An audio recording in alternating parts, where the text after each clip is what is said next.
la colaboración de Patricio de la Fuente González Carg, un gusto saludarte como cada viernes. Buenos días. Un gusto y muchas gracias, Juan, Marcela, y al auditorio. Me da muchísimo gusto. Y venía yo escuchando todos los comentarios de los radioescuchas en todos estos temas. Me interesó. Me gustaría responder la pregunta del día. Yo sí veo, obviamente, a raíz de cuando disminuye, porque no termina nunca el ciclo de violencia en la laguna, una de las cosas positivas que se hicieron es el rescate del espacio público y el rescate del centro histórico. Pero tenemos estos contrastes. Yo creo que sigue estando sucio, muy sucio. Hay un grave problema con la recolección de basura en Torreón.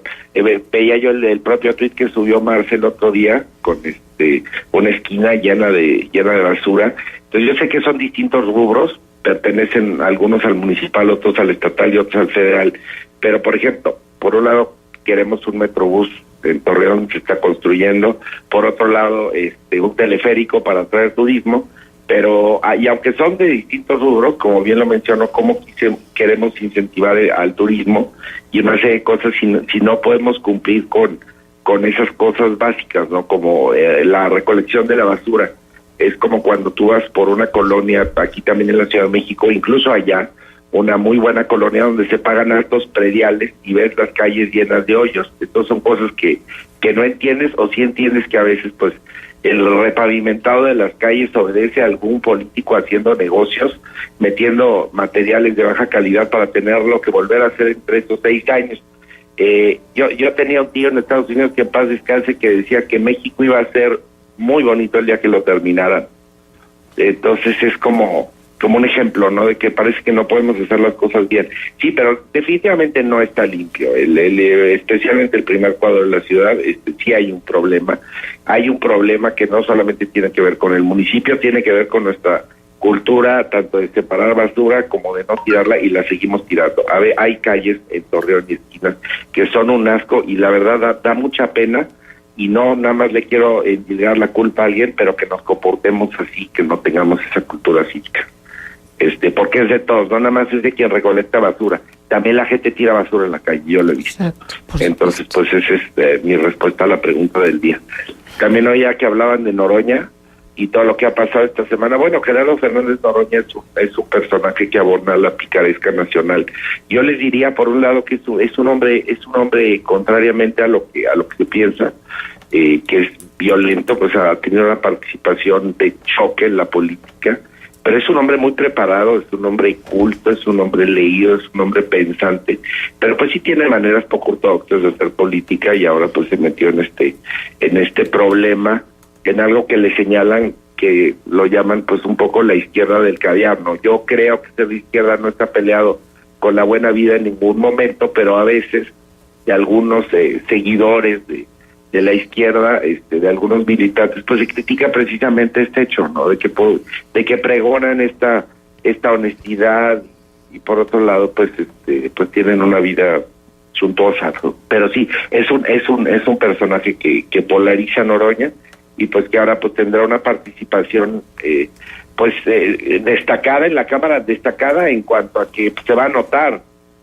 Recordemos que una de las Noroña fue quien pone el acento sobre él es el que empieza con estos rumores del presunto alcoholismo del expresidente Calderón, lo cual nunca se ha comprobado, pero pues eso fue uno de los muchos escándalos que lo siguen a lo largo de su trayectoria política. Pero es un personaje interesante. Y Teresa Castel, pues yo la digo, pues también es un personaje interesante que se le vincula pues con el PRI del Estado de México, una mujer que ha aparecido ahí en actos del PRI al lado de priistas muy destacados, y de repente la sacan, se vuelve independiente, luego termina de vocera del Bronco. En fin, son dos personajes atípicos en la política nacional, no lo diría. Uh-huh. Pues atípicos, pero buenos días, te saludo, Patricio, con muchísimo gusto. Pero hola, Marco, buenos días. Creo que donde está la arista es en la congruencia, porque luego sí. Defienden muchas causas, y hablo de los perredistas, de los morenistas, de los panistas, de los priistas, y entonces hablan y dicen, tenemos que construir un país de más equidad, tenemos que buscar acortar las distancias y la brecha económica que hay entre los muchos que tienen poco y los pocos que tienen mucho. Ya sabes, o sea, las frases hechas de un discurso muy recurrente. Y a la hora de la verdad, mientras que se trate de sus vacaciones, de su estatus de vida, de los restaurantes que visitan, si van o no van a los salones Premier, bueno, pues es una cuestión inclusive hasta de millas, entre más viajes o de que seas derechohabiente de una tarjeta, entre más viajes, evidentemente más posibilidades tienes. Pero ese no es el asunto. El asunto es, se reprueba un estilo de vida, y estilo de vida que se sigue.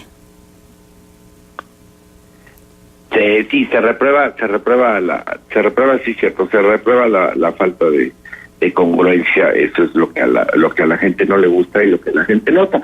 Y también se me hace muy positivo que estén bajo, los actores de la vida pública estén bajo lupa, bajo escrutinio, tal. Yo escribí ayer, de eso les quería platicar, de mi columna. A mí me gustó mucho Salvador García Soto, para el Universal escribió una columna sobre una cosa y la tituló El solitario en los pinos o Peña solo en los pinos. Esta semana, y de mí me inspiré un poco porque justamente él hablaba de los ritmos de los pinos. Lo que estamos viendo ahorita, por ejemplo, tenemos una narrativa donde toda la agenda la ocupa lo que está haciendo el presidente electo, los nombramientos que está dando, lo que van a hacer.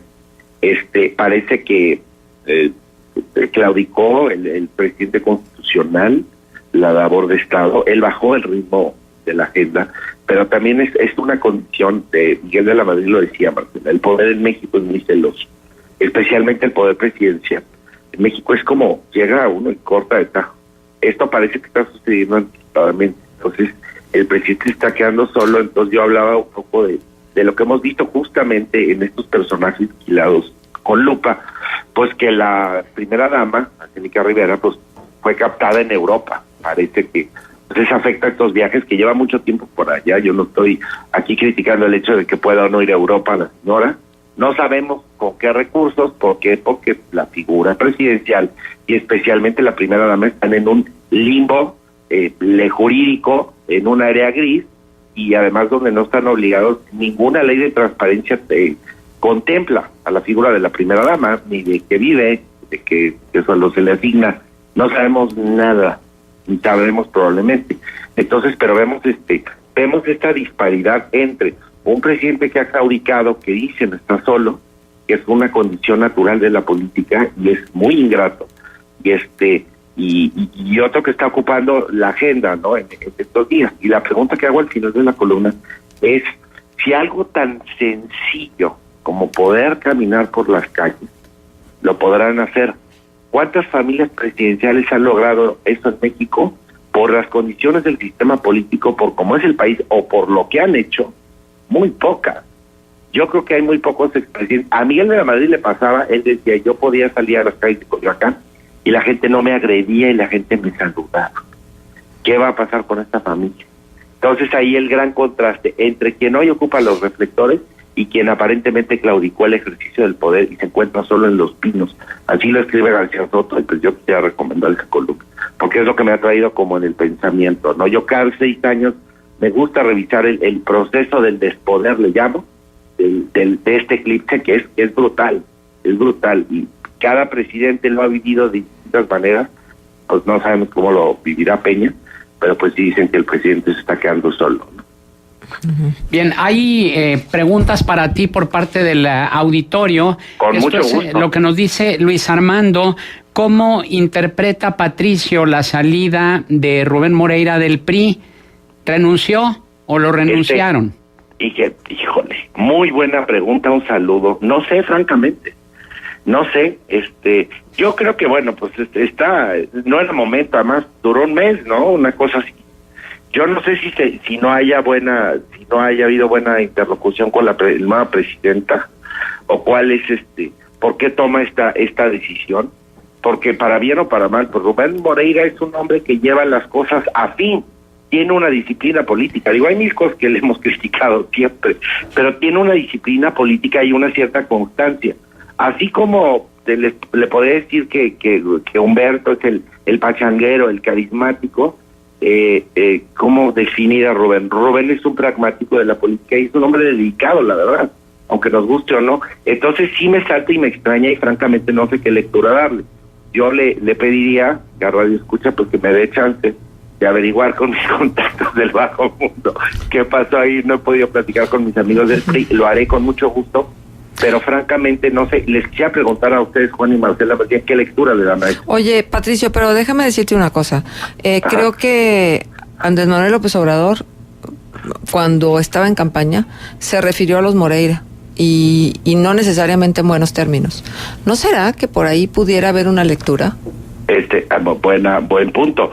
Pero, a ver, aquí vamos a un tema. No debe de haber injerencia en la vida interna de otros partidos por parte del presidente. Estamos hablando de realmente, él habla de una cuarta transformación, lo cual le aplaudo. Pero ha habido cosas en este sentido. Imagínense que si porque no le gusta, a lo mejor puede ser pues, un presidente ya electo. Pues, no, pero es que ni siquiera hubiera, vamos a ver, dentro de las hipótesis, ni siquiera hubiera sido una sugerencia del presidente electo, digo, sino que hubiera una recomposición al interior del mismo partido en aras de que hubiese un diálogo muchísimo más cercano y en un entendimiento mayor entre el gobierno federal que entrará y el mismo partido.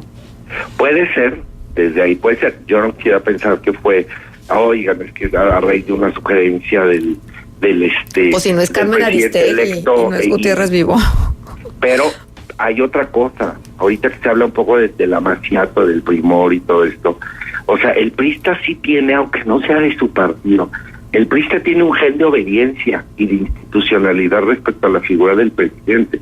Entonces te lo digo, Juan, para que lo entiendas, pero en una de esas precisamente pudieron haber tomado esa decisión que tú señalas. Se me hace muy extraño, pero sí, si queremos pensar que el presidente tiene que ser respetuoso de procesos. Es como el otro día, lo cual también le hemos estado dando vuelo a las reflexiones que han hecho. Él hizo una sugerencia de que dos comunicadores muy importantes regresaran y que él estaba abocado a que pasara. Me da mucho gusto porque creo que la diversidad de voces es importante en México. Quien regrese al radio y sea talentoso, bienvenido. Hay oferta para todos los gustos. Pero el presidente no es gestor de la iniciativa privada, y menos de un medio. Si lo que se debe de prestar un medio y un periodista es precisamente la independencia, y lo hemos platicado mucho, al poder político y ser un contrapeso. Entonces sí me preocupa un poco que el presidente se vuelva gestor de los medios. Entonces es lo mismo con el PRI. Entonces, no sé realmente, se me hacen muy interesantes tus lecturas, Marcela, qué habrá pasado, quizá para que fluya esta relación. A lo mejor entonces no se mueve Claudia, porque pues Claudia viene, sobrina de Carlos Salinas de Gortari, y yo conozco bien a Claudia, es una chava bien talentosa, la verdad, pero a lo mejor Claudia sí puede tener buena interlocución, porque ella viene de un grupo, de una herencia, de una segunda camada de un grupo salinista, con el cual Andrés tuvo interlocución cuando era priista y donde sí hay canales directos. Pues entonces no me suena descabellado que Claudia se quede y que por eso haya Rubén. Pero también hay que recordar, Patricio, que a Claudia le hicieron a un lado cuando René Juárez tomó protesta como presidente, cuando ella ya estaba inserta en la cúpula del partido. Sí, pero yo digo que, o sea, las aparentes muertes políticas son muy relativas. O sea, lo oí yo el otro día, por ejemplo, que escuchaba una entrevista a Marcelo Ebrard en la mañana. Bueno, Marcelo Ebrard estaba muerto y exiliado políticamente hace 6 años. Caray, va a ser el canciller. Y seguramente se va a querer merendar a quien él considera que lo traicionó, y lo dijo con todas sus letras. No lo digo yo porque yo tengo un respeto por el doctor Mancera, lo conozco bien, pero él dijo, el culpable de esto fue Mancera. O sea, de ingrato no lo bajó. Entonces, quien hace 6 años estaba en el ostracismo, hoy está en la primera línea, y así estamos viendo personajes, Manuel Barlet, por Dios.